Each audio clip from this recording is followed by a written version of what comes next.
Gita, saya mau tanya nih. Gimana? Sebenarnya insomnia itu adalah diagnosa penyakit atau gejala penyakit?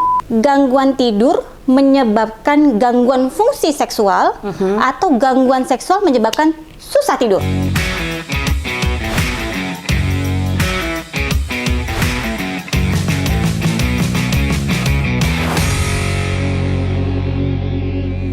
Halo sahabat Budi Asi, jumpa lagi di acara Room Talks, ruang Anda untuk tahu. Hari ini saya mengundang sohib saya, Dr. Dian Tripagita, spesialis kedokteran jiwa, ahli psikiater kita, yang akan mengupas tuntas, mengobrol tentang gangguan tidur atau yang kita kenal dengan insomnia. Langsung saja, Gita, saya mau tanya nih. Gimana? Sebenarnya insomnia itu adalah diagnosa penyakit atau gejala penyakit? Bisa dua-duanya, Mbak Tati. Jadi insomnia itu bisa menjadi bagian dari suatu gejala penyakit, tapi bisa juga menjadi suatu diagnosis penyakit itu sendiri. Karena Jadi dia bisa ada di gejala. ICD-10. Ada di ICD-10? Iya. Oke. Kita ingat kan waktu itu kita pernah ikut laporan jaga, Ya. kemudian dokter jaganya melaporkan ada pasien tidak bisa tidur, datang ke IGD dan minta obat tidur. Ya.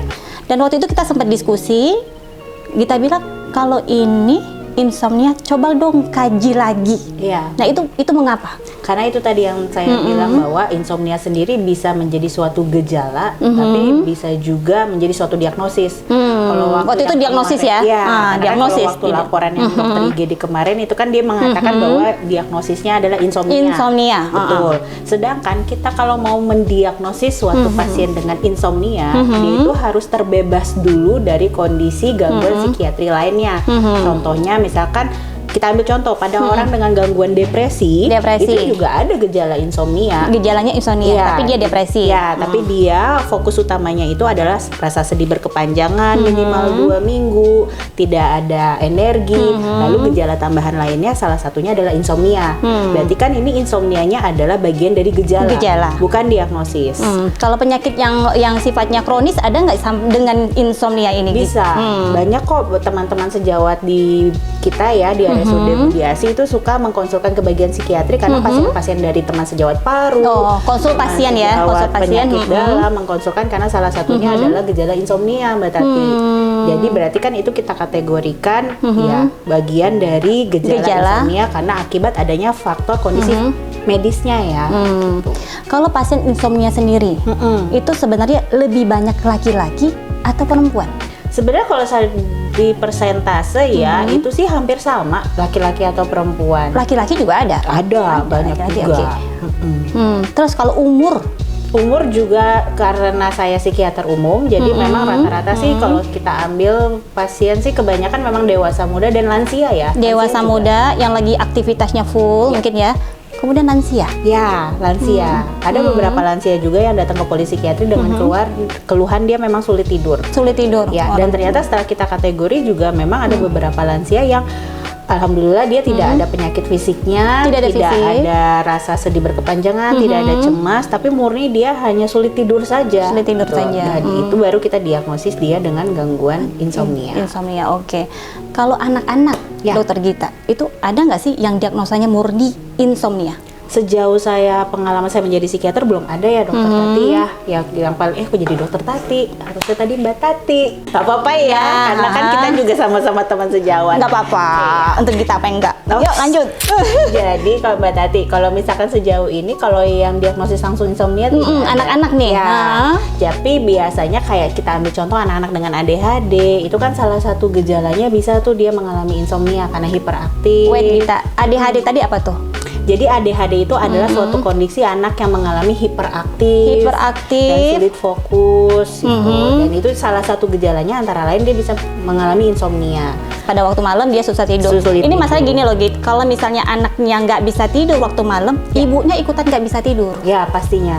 Dan Ikut-ikutan itu yang insomnia ya. Betul. Itu yang kita khawatirkan ya. Takutnya kalau itu berkepanjangan tidak hanya berdampak ke anak, juga jadinya berdampak ke ibunya nanti ya.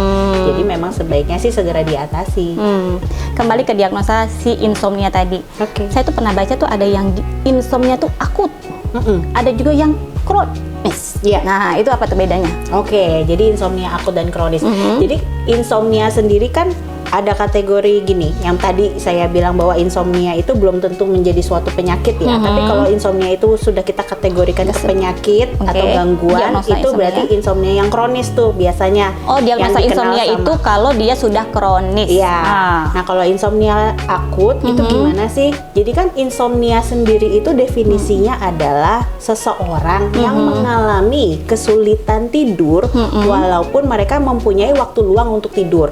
Dia punya waktu untuk tidur, Ya. tapi dia nggak bisa tidur. Betul. Nah, sekarang Untuk insomnia sendiri itu ada beberapa jenis tuh Mbak Tati. Ada orang yang sulit untuk memulai tidur. sulit mulai tidur. Ya. Ada orang yang tidurnya sih gampang, jam 9 malam, jam 10 malam, tapi habis itu mereka terbangun tuh tengah malam, jam 12 malam. Lalu mereka tidak bisa tidur lagi. Tidak bisa tidur lagi. Ya, itu juga salah itu satu disebut jenis sebagai insomnia. juga. Dan ada juga orang yang mulai tidurnya bisa, tapi dia terbangun setelah 2 jam, terbangun, lalu tidur lagi, lalu nanti terbangun lagi 1 jam, lalu tidur lagi. Itu juga kita kategorikan Masih ke dalam insomnia tadi. Oh, ya, oke. kembali ke yang tadi akut dan kronis. Akut dan tadi. kronis. Kalau insomnia akut itu kita ambil contoh pada orang-orang yang misalkan dia berganti jam kerja. Jam Contoh, kerja. tenaga kerja kesehatan nih. Misalkan contoh perawat yang tadinya shift kerjanya kan malam ya. Oh, Jadi iya. kan otomatis memang dia kerja shift malam, otomatis kan di malam hari memang bekerja jadi tidak bisa tidur. Maksudnya tadinya dia shiftnya pagi terus mungkin, terus tiba-tiba dia menjadi shift malam, Lalu karena besokannya pasiennya banyak, ya. mungkin dia jadi nggak bisa tidur. Betul. Dan akhirnya kan besoknya Pada waktu misalkan dia shift libur. besoknya dia turun jaga, Ya, libur. harusnya kan dia bisa istirahat tuh. Iya, Tapi seharusnya bisa ternyata istirahat. dia tidak bisa tidur tuh di malam hari itu. Nah, berarti kan kita kategorikan itu insomnia akut gitu. Tapi untuk insomnia akut selain contoh yang tadi, kita ambil contoh lain, orang-orang yang berpergian ke luar negeri yang durasi jamnya tuh terlalu lama. Apa tuh? Jet Istilah- lag ya? Jet lag kalau itu ya? orang-orang bilangnya jet lag ya. Aduh, gua nggak bisa tidur nih, jet lag gitu kan. Nah, itu kan juga menimbulkan insomnia. Insomnia juga. Tapi itu insomnia kategorinya akut dan itu biasanya bisa pulih kembali ke pola tidurnya tanpa harus terapi dengan terapi pengobatan. Oh, insomnia aku tadi Iya, ya. insomnia akut. Terus Dan kita- itu biasanya berlangsung antara beberapa hari sampai beberapa Oh, minggu. bisa sembuh artinya ya, Iya, bisa dikelola sendiri betul oleh si sekali. pasien itu dan dia bisa kembali ke kehidupan normalnya. Iya. Nah, kalau misalnya nih dalam kita mau tidur tadi, ada nggak makanan atau minuman yang justru mencegah atau mencetus insomnia lah? Kalau untuk makanan atau minuman yang saya tahu yang mengandung kafein ya. Oh, kafein. Tapi sebenarnya kafein sendiri bisa menjadi hal yang positif ya, karena kan kafein sendiri tuh bisa digunakan sebagai mood stabilizer alami gitu. Moodnya menjadi lebih baik moodnya dengan jadi lebih dia. oke, jadi Iya. lebih fokus. Jadi makanya biasanya pasien-pasien saya yang mengalami depresi, yang mengalami cemas, biasanya sih saya Justru sarankan minum kopi yang wajar di pagi hari untuk Di pagi naikin hari, mood. moodnya. Tapi kalau misalkan kopi ini kita konsumsi secara berlebihan dan itu juga waktunya di malam hari, nah itu yang harus kita antisipasi, itu yang bisa menimbulkan insomnia. Gitu. Jadi kalau orang tersebut ingin tidur, sebaiknya jangan ngopi. mengkonsumsi kafein Oh, gitu di ya. sore atau di malam hari. Sore atau malam hari. Iya. Tapi kalau dia tadi boleh, tapi pagi hari ya, Ya, kopinya ya. boleh. Terus kalau makanan tadi yang mencetus insomnia, ini kebalik. Kalau makanan yang justru membantu kita untuk bisa tidur lelap tuh apa? Kalau sejauh ini sih kalau makanan sih saya belum mendapat informasinya ya Mbak Tati ya gitu. Tapi ya Nggak ada makanan ya? belum ada sih sejauh ini sepengetahuan saya ya. Tapi kalau ada yang bilang kalau kita makan tuh jangan terlalu dekat dengan waktu tidur. Oh iya, Ya, betul. Itu pola betul. makan namanya betul. Ya, jadi memang salah satu cara mengatasi insomnia antara lain itu membatasi waktu makan. Jadi kalau bisa nih teman-teman di luar sana, kalau mau tidur itu maksimal pokoknya 3 jam deh. Jadi kalau 3 misalkan jam. kita mau makan berat, itu diberi jarak tuh 3 jam untuk nanti kita bisa tidur. Jadi misalkan teman-teman sekalian mau tidur jam 9 malam. Jam 9 malam itu waktu tidurnya, diusahakan makan beratnya itu jam 6. Jam 6. Ya. Jam 6, tapi kalau ngemil masih boleh ya. Boleh. Nah, ngemil ini Ngemilnya yang apa harus lagi kita dulu? kategorikan, Mbak Tati. Ada Ngemil yang apa dulu orang nih ya? ada yang bilang nasi goreng itu ngemil. Jadi harus Ya, kita perjelas dulu ya ngemilnya kayak Ya, ini gimana. kalau memang makanan besar, kalau makan terakhir itu adalah benar jam 5 atau jam setengah 6 itu Iya. adalah makan terakhir. Iya. Sehingga kalau memang dia punya insomnia, dia tidak apa tadi kalau misalnya kalau kita makannya tuh dekat dengan waktu tidur? Soalnya kalau misalkan makannya terlalu dekat, otomatis kan makanan tersebut belum dicerna oleh lambung ya teman-teman sekalian. Saya makannya jam 9 malam. Ya nah, gitu. tuh. Jadi otomatis itu tuh lambung tuh dalam kondisi dia bekerja. Nah itu yang membuat beberapa orang tuh sulit tidur karena begah ya, rasanya nggak nyaman jadi untuk tidur. Justru tidak nyaman. Justru tidak Dan nyaman. tambah memperberat insomnianya. Iya. Oh gitu. Bicara tentang tidur, saya juga dengar tuh ada yang namanya nggak apa-apa sih saya tidur tuh cuma 4 jam, 5 jam, tapi kualitas tidur saya baik gitu. Oke. Nah itu gimana itu gitu? Ya, jadi memang tidur yang cukup sendiri itu tidak hanya kuantitas aja, tapi juga kualitas. Kualitas, iya. Berarti kita kalau membahas kualitas itu kita kategorikannya deep sleep ya. Deep sleep, ya. Sedangkan oke. kalau kuantitas tidur itu adalah durasi tidur. Tunggu. Jadi kalau kita bicara kualitas tidur, kualitas yang baik adalah mencapai fase deep sleep. Ya, apa sih yang kategori deep sleep itu adalah dimana pada fase tidur itu kalau kita berkaitan itu gelombang otaknya itu dia jadi apa sih lebih menurun ya. Lebih kondisinya. menurun ya, jadi lebih rileks ya. Sehingga pada saat fase itu seluruh badan kita dalam kondisi rileks. Mood kita rileks, pikiran kita rileks, otot-otot kita pun juga rileks, termasuk semua otot Kualitas jantung, banget tidurnya ya. Sehingga itu pada saat kita bangun kita merasa segar. Nah itu berarti dapet tuh deep sleep-nya teman-teman. Oh, deep sleep-nya Deep dapat. sleep-nya dapet. Walaupun cuma ya 5 jam 3 jam Walaupun gitu ya. cuma 5 jam 3 jam. Karena sebenarnya kalau dari segi kuantitas untuk kuantitas, dewasa muda itu rata-rata tidur yang cukup itu 7 sampai 8 jam. Nih, kalau orang tua, tadi kan banyak orang tua yang mengeluh susah tidur atau insomnia. Padahal sebenarnya waktu tidur mereka tuh berapa lama sih? Kalau untuk lansia memang lebih sedikit ya. Lebih sedikit. Ya, kalau untuk lansia itu memang untuk waktu tidur kuantitasnya itu sekitar 6 jam. Ya, dan kalau anak-anak memang diharapkan tidurnya lebih banyak. Gitu. Oke. Kembali kepada dampak dari insomnia ini kita. Ya. Terus tadi ada yang bilang bahwasanya kalau misalnya kurang tidur justru akan mengganggu imunitas kita. Ya, betul. Atau justru terbalik. Kalau pasien COVID dulu ingat kalau misalnya dia kena divonis sebagai COVID ya diisolasi. Ya. Tapi sebenarnya isolasinya itu menuntut dia untuk bed rest sebenarnya, Ya. tidur yang cukup yang banyak. Ya. Katanya bisa meningkatkan imunitas. Betul. Nah, itu kemana tuh hubungannya kita? Ya, jadi kembali lagi tadi kan tujuan kita memang kualitas tidur yang baik kan supaya seluruh badan kita kan beristirahat ya Mbak Tati ya. Oke. Nah, karena dengan Relax. beristirahat, rileks sehingga harapannya daya tahan tubuh kita tetap fit, tetap oke. Nah, kalau kita mengalami insomnia, otomatis kan tidurnya tidak berkualitas sehingga tuh otot-otot organ-organ kita tidak dalam kondisi rileks sehingga itu bisa membuat daya tahan tubuh kita atau imunitas kita tuh menurun. Nah, pada saat daya tahan tubuh kita menurun, imunitas kita menurun, disitulah kita rentan mengalami penyakit tadi. Sehingga pada saat kita pun dalam kondisi sakit pun untuk proses pemulihannya tuh jadinya lebih panjang waktunya. Jadi istirahatkan tubuh kita agar kita dapat mendapatkan imunitas yang baik. Betul sekali. Kalau tidur itu mempengaruhi sakit jantung. Nih, saya pernah dengar juga ada sorry itu saya ya, ada keluarga yang meninggal mendadak karena sakit jantung. Kemudian kita datang dong ke sana, kita melayat. Ibunya si keluarga cerita ini kecapean, tidurnya kurang gitu kan. Mungkin nggak sih ada hubungannya antara kurang tidur dengan serangan jantung atau penyakit jantung begitu? Bisa Mbak Tati, bisa sekali. Karena kembali lagi tadi kalau kita kualitas tidurnya tidak cukup, otomatis kan kerja jantung juga jadinya tidak mencapai titik rileks tadi ya. Sehingga kalau kita insomnia seringkali kan antara lain gejalanya jadi tensinya jadi meningkat tuh. Ya Kan? Nah, justru itu memang antisipasi kalau misalkan insomnianya berkepanjangan, tensinya juga cenderung tinggi, itu kan otomatis memperberat kerja beban jantungnya ya. Nah, itu juga bisa menimbulkan serangan jantung. Tapi biasanya mungkin sebelumnya dia sudah ada masalah di jantungnya ya. Tapi mungkin diperberat dengan kondisi insomnianya. Insomnia, kurang tidur dan fase relaksasi dari organnya juga kurang. Betul.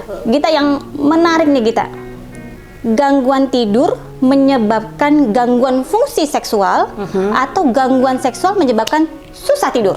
Nah, bisa dua-duanya Mbak. Duh, Iya. kenapa? Jadi gini, kembali lagi. kan kalau kita mengalami insomnia, otomatis kan kualitas tidur kita kan nggak oke kan. Iya. Dan itu kan otomatis mempengaruhi badan kita jadi kurang fit. Badan. Itu pertama. Yang Oke. kedua, mood. Otomatis mood juga jadi nggak oke. Mood. Ya. Nah, bagaimana kita mau berhubungan seksual kalau misalkan badannya aja dalam Nggak kondisi ready fit, ya, nggak ready, fit. terus moodnya juga nggak oke, ya kan? Atau nggak happy gitu ya dengan gitu. pasangan. Ya, otomatis gitu ya. itu yang bisa menimbulkan jadinya. Pasangan pun juga jadi Iya, jadinya itu yang menimbulkan jadinya kan disfungsi seksual. Nah, terus kalau yang satu lagi kondisi disfungsi, dia gangguan seksual menyebabkan ya, susah ini tidur gangguan juga. seksual ini berarti kita anggap misalkan disfungsi seksual ya, kayak disfungsi ereksi Misalnya, atau ya, apa gitu. mahal yang diawali dari otomatis sana. kalau misalkan mereka mengalami disfungsi seksual, mereka kan akan kepikiran tuh Mbak. Mereka akan frustrasi dong. Aduh kok begini ya, biasanya aku prima, biasanya aku bisa nyenengin pasangan aku, tapi kok aku nggak bisa nyenengin pasangan aku ya. Otomatis itu akan menimbulkan kecemasan buat mereka, akan menimbulkan overthinking. Nah, dan biasanya orang tuh paling sering tuh muncul overthinking tuh di malam hari. di malam hari. Ya, mengapa? Karena kan kalau pagi dan siang kita beraktivitas. Aktivitas Jadi kan, menutupi rasa kekhawatiran, terdistraksi gitu ya. kita, Oh, teralihkan. teralihkan Pada saat ya. kita menjelang mau tidur, kita udah nggak punya kegiatan, Aktivitas, kita mau tiba-tiba tidur dong. muncullah tiba-tiba keingat pikiran-pikiran itu. Iya, tiba-tiba keinget, aduh udah beberapa hari ini nih nggak bisa muasin pasangan. Aduh gimana ya nanti kalau dia kenapa-napa, nanti kalau dia nyari di luar. Atau kan otomatis itu kan jadi mempengaruhi. Jadi semakin memperburuk. Jadi dari gangguan seksual tidak bisa tidur kembali lagi mengalami gangguan fungsi seksual. Artinya ini sangat berbahaya ya, sahabat Sehat Budi Asi. Tentang insomnia ini akan berdampak luas, mulai dari segi jantung, mulai dari imunitas yang menurun, dan juga bisa menyebabkan gangguan hubungan dengan pasangan kita. Betul. Nah Gita, kalau begitu kapan kita mulai mencari pertolongan atau pengobatan tentang permasalahan insomnia kita? Oke, balik lagi terkait dengan tadi definisi gangguan insomnia ya Mbak Tati ya. Gangguan insomnia sendiri kan kita kategorikan apabila dia mengalami kesulitan tidur tadi, di mana sebenarnya dia punya waktu luang untuk tidur tapi dia tidak bisa tidur, dan itu berlangsung dalam 1 minggu itu minimal 3 malam. 1 minggu 3 malam Dan itu tidak bisa tidur. berlangsung minimal 4 minggu. 4 minggu. Iya. Jadi kalau cuma 1 hari enggak, Ya, 2 hari kemungkinan enggak, itu maksudnya 3 hari. tadi ke insomnia yang akut. Akut, ya oke. kan? Berarti kan itu kategorinya belum gangguan insomnia. Belum gangguan. Ya.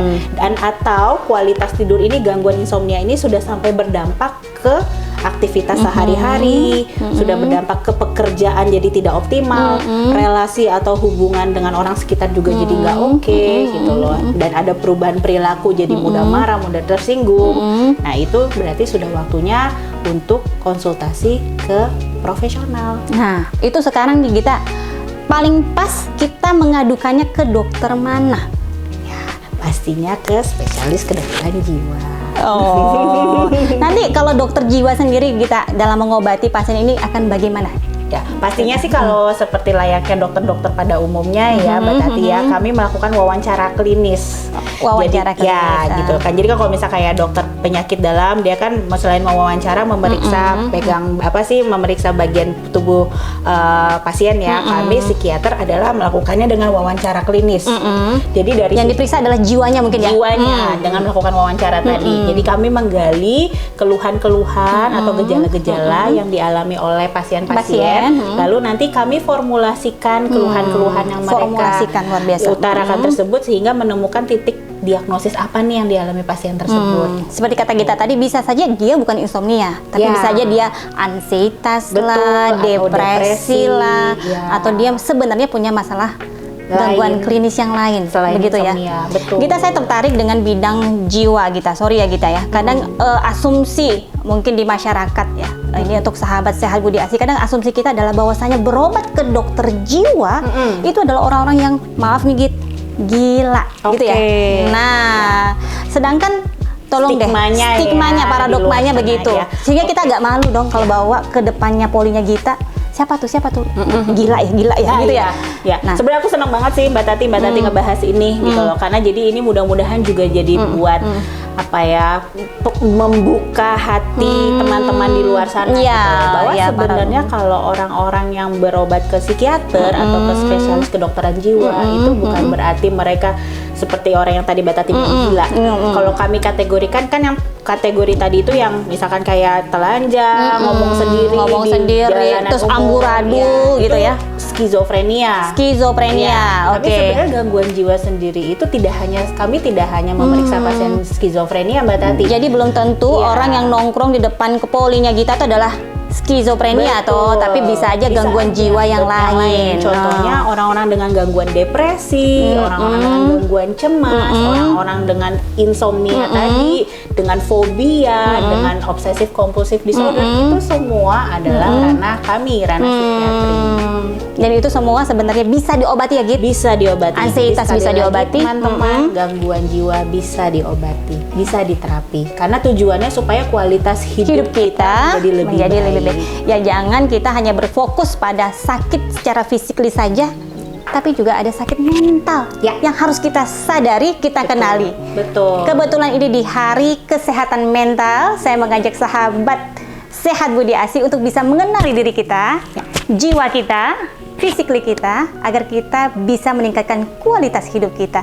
Terakhir kalau kita menemukan di sekitar kita, teman kita, saudara kita, suffering lah dari insomnia ini, apa yang bisa kita support, berikan? Ya pastinya sih kita sarankan untuk pola hidup yang sehat. Intinya sleep hygiene yang baik ya. Sleep hygiene. Untuk apa tuh sleep hygiene? Sleep hygiene ini antara lain adalah pola hidup yang sehat Mbak Tati. Misalkan aktivitas fisiknya, olahraga rutinnya seimbang, asupan makanannya tadi, makanan beratnya jangan terlalu mendekati waktu tidur. Sama kalau bisa 1 jam sebelum tidur hindari gadget teman-teman, karena itu tadi sinar radiasinya. Baik kita maupun anak-anak ya. Notifikasinya itu loh yang membuat kita jadi ingin tahu lagi. Itu juga bisa mencetuskan insomnia. Lalu atur suhu ruangan kamar senyaman mungkin. Lalu kalau misalkan ada teman-teman yang senang dengan aromaterapi, boleh ditambah aromaterapi. Kalau teman-teman senang dengarkan musik, boleh sambil dengarkan musik. Ya. Namun apabila sudah melakukan sleep hygiene tapi masih optimal, juga berarti sarankan keluarga tersayang Anda untuk terapi ke tenaga profesional. Atau kita jangan sungkan untuk mengkonsultasikan masalah jiwa kita, mental kita kepada dokter spesialis kedokteran jiwa atau ahli psikiater. Ya. Baik, demikianlah mungkin kita. Terima kasih banyak wawancaranya. Sudah selesai. Kita mau pindah lagi nanti ya. Oke deh. Dengan kita pindah. Tapi tentunya saya mau ucapkan terima kasih Terima kasih banyak juga Mbak Tati sudah diundang untuk acara ini. Baik, demikianlah sahabat Sehat Budi Asi. Saksikan kami dengan topik-topik yang semakin menarik. Salam sehat Budi Asi.